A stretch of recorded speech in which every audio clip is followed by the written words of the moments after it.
ناظرین، کیا دادا کے خلاف جو ہے نا کسی ڈگری کا اجرا، یعنی کہ بچوں کے دادا کے خلاف کسی ڈگری کا اجرا جو ہے نا وہ فائل کیا جا سکتا ہے؟ خرچہ نانانفقہ کیس کی بات کر رہا ہوں۔ اکثر دیکھا گیا ہے کہ جس وقت خرچہ نانانفقہ کا کیس فائل کیا جاتا ہے، اس میں ایک تو خامد کو، جو عورت ہوتی ہے وہ اپنے خامد کو مدعا بناتی ہے، اور ساتھ اس کے خامد کے والدین کو جو ہے، ماں کو بھی اور باپ کو بھی جو ہے نا وہ بطور مدعا جو ہے نا وہ بناتے ہیں۔ لیکن جب کیس ڈگری ہوتا ہے تو وہ خامد کے خلاف ہوتا ہے، وہ دادا یا دادی کے خلاف نہیں ہوتا۔ تو لیکن جس وقت ڈگری کا اجرا ہوتا ہے تو اس وقت وہ پھر اگر خامد جو ہے نا وہ نہیں ملتا تو اس کے والد کو جو ہے نا اس کے وارنٹ گرفتاری نکلوائے جاتے ہیں، اس کی والدہ کے نکلوائے جاتے ہیں۔ تو اس طریقے سے کیا جاتا ہے۔ تو یہ جو ایک طریقہ ہے نا، یہ بالکل غلط ہے۔ اس کو ایک high court, Lahore high court اور سپریم کورٹ میں بھی ایک کیس لا میں جو ہے نا اس کو ریجیکٹ کیا گیا ہے کہ کسی صورت بھی والد کی جو رسپانسبلٹی ہے نا وہ کسی دیگر کے اوپر شفٹ نہیں ہو سکتی۔ اگر بچوں کا خرچہ نانانفقہ والد کے ذمہ ہے تو وہ لائبلٹی کسی دوسرے کے اوپر شفٹ نہیں کی جا سکتی۔ ہاں، اسلام میں ایک چیز موجود ہے اور شریعت میں بھی موجود ہے اور ہمارے قانون میں بھی یہ چیز موجود ہے کہ دو کنڈیشنز اگر پوری ہوں تو پھر دادا کے اوپر جو ہے نا وہ اس کا عمل درآمد جو ہے نا وہ کروایا جا سکتا ہے۔ لیکن اس میں ایک اور چیز آ جاتی ہے۔ پہلے میں آپ کو کنڈیشنز بتاتا ہوں کہ کنڈیشنز یہ ہیں کہ اگر تو باپ جو ہے نا، بچوں کا باپ، وہ بالکل بے روزگار ہے اور یہ ود ایویڈنس جو ہے نا یہ پروو ہو چکا ہے کہ وہ بالکل بے روزگار ہے اور اس کے پاس 1 روپیہ بھی نہیں ہے، خود بھی کھانے کے لیے کچھ نہیں ہے، کسی کو دینے کے لیے کچھ نہیں ہے،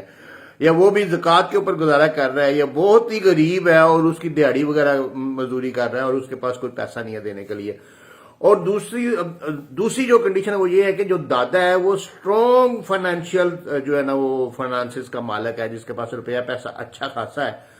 تو اس صورت میں بھی ایک جو ڈگری آپ نے خامد کے خلاف یا والد کے خلاف کروائی ہے، اس ڈگری میں اس کا اجرا نہیں ہو سکتا۔ اس صورت میں بچوں کو، مائنرز کو یا ان کی ماں کو جو ہے نا وہ دادا کے خلاف علیحدہ سے کیس فائل کرنا پڑے گا، اور اس کیس میں یہ پروو کرنا پڑے گا کہ ان کا جو باپ ہے، اصل باپ ہے، وہ پیسے دینے کے قابل نہیں ہے، اس کی اتنی حیثیت نہیں ہے، اس کی اتنی پہنچ نہیں ہے۔ تو اس لیے ہم دادا کے خلاف جو ہے نا وہ کیس فائل کر رہے ہیں۔ دادا کی جو کنڈیشن ہے، دادا کے جو ایسٹس ہیں، دادا کی جو انکم ہے وہ زیادہ ہے، تو وہ دادا جو ہے نا وہ خرچہ جو ہے نا ان کو دے سکتا ہے۔ اس صورت میں وہ مینٹیننس کا جو کیس ہے وہ علیحدہ سے کیس فائل کرنے کے بعد اس کی ڈگری حاصل کی جائے گی اور اس ڈگری کا اجرا جو ہے نا وہ دادا کے خلاف کیا جا سکتا ہے۔ ڈائریکٹ خامد یا والد کے خلاف کیس کر کے تو اس کیس کو ڈگری کروا کے آپ دادا کے خلاف اجرا فائل نہیں کر سکتے، کہ کوئی دادا کی پراپرٹی پڑی ہے اس کو اٹیچ نہیں کروا سکتے۔ یعنی کہ آپ اس طریقے سے اٹیچ کروانے کی کوشش کرتے ہیں کہ دادا جو ہے نا وہ فوت ہوگا تو وہ اس کا حصہ اس کے نام آئے گا، اس لیے ہم اس کو اٹیچ کروا رہے ہیں۔ یہ غلط ہے، اس طریقے سے نہیں ہو سکتا، نہ اس طریقے سے کروایا جا سکتا ہے۔ اگر کوئی کورٹس ایسا کرتی ہیں تو وہ بھی غلط کرتی ہیں، ان کے اس فیصلے کو چیلنج کیا جا سکتا ہے نیکسٹ کورٹ میں۔ تو یہ اس طریقے سے یہ جو ہے نا یہ طریقہ غلط ہے۔ اس کا طریقہ کار یہ ہے کہ آپ دادا کے خلاف کیس فائل کریں پراپر مینٹیننس کا، اور اس میں یہ پروو کریں کہ ان کا جو والد ہے بچوں کا وہ خرچہ دینے کے قابل نہیں ہے، اس لیے ہم دادا کے خلاف جو ہے نا وہ کیس کر رہے ہیں۔ جس وقت وہ پروو ہوگا، دادا کے خلاف جو ہے نا ڈگری ملے گی، اس کے بعد پھر دادا کی جو پراپرٹی ہے وہ اٹیچ ہو سکتی ہے، دادا کے جو سورسز ہیں ان کے اوپر جو ہے نا ان کا عمل درآمد کروایا جا سکتا ہے۔